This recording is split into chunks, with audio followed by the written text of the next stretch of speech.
પોરબંદરમાં માછીમારો માટેના પેટ્રોલ ડીઝલના ભાવમાં વધારો ઝીકી દેવામાં આવ્યો હતો ત્યારે માછીમાર અગ્રણી જીવનભાઈ ચુંગીએ વિરોધ નોંધાવ્યો હતો જો કે બાદમાં વધારો પરત ખેંચાયો હોવાનું જાણવા મળે છે। ખાડી યુદ્ધની અસર હવે માછીમારો પર પડી રહી છે। માછીમારો બલ્કમાં ડીઝલ ખરીદે છે ત્યારે માછીમારોને ડીઝલના ભાવમાં લીટરે ₹22નો વધારો ઝીકી દેવામાં આવ્યો છે। સામાન્ય પેટ્રોલ પંપ ખાતે हाल डीजल नो लीटर नो भाव 91 રૂપિયા છે અને માછીમારો માટે લીટર નો ભાવ 113 થયો છે ત્યારે કરોડપતિની ગાડીમાં 91 નું લીટર અને માછીમારોની બોટમાં ₹113 નું લીટર ડીઝલ મળશે। ડીઝલના ભાવમાં ₹22 નો વધારો થતા હાલ 1500 જેટલી બોટ પર ટ્રીપ દીઠ ₹88,000 ના હિસાબે ₹13.20 કરોડનો ફટકો પડશે જેથી બોટોને ફિશિંગમાં નફાના બદલે નુકસાની વેઠવાનો વારો આવશે। પોરબંદરનો માછીમાર ઉદ્યોગ અનેક લોકોને રોજગારી પૂરી પાડે છે અને વિદેશી હુંડિયામણ કમાઈને આપે છે।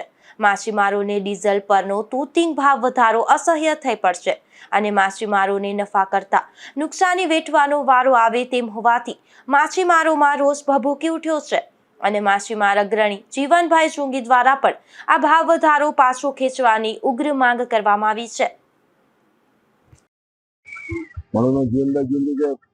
પૂર્વ બોટ એસોસિએશનનો પ્રમુખ છું।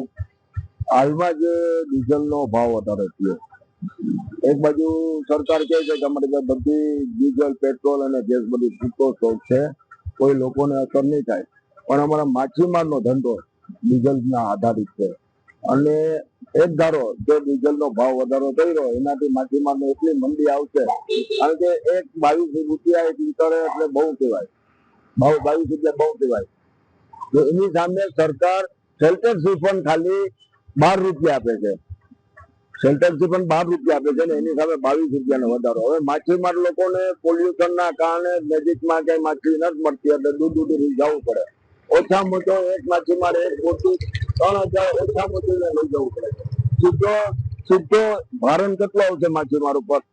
માછીમાર સીધો 60 થી 66,000 રૂપિયાનો એક 3000 લીટર 66,000 નો ભાર આવશે।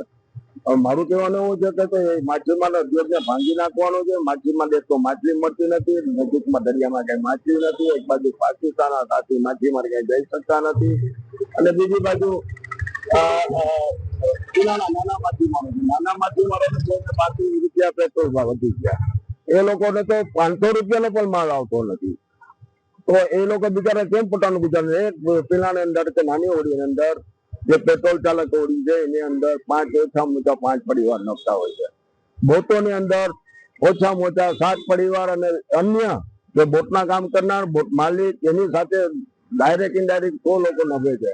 આ મચ્છોદક અત્યારે મંડીમાં છે, લગભગ 80% બોટો બંધ છે અને આ ભાવ વધારાથી મને નથી લાગતું કાલે હું બંદરની બધા માછીમારોનો અભિપ્રાય લેવા ગયો તો 90% ની 100% ધંધો એક મહિનામાં બંધ થઈ જશે।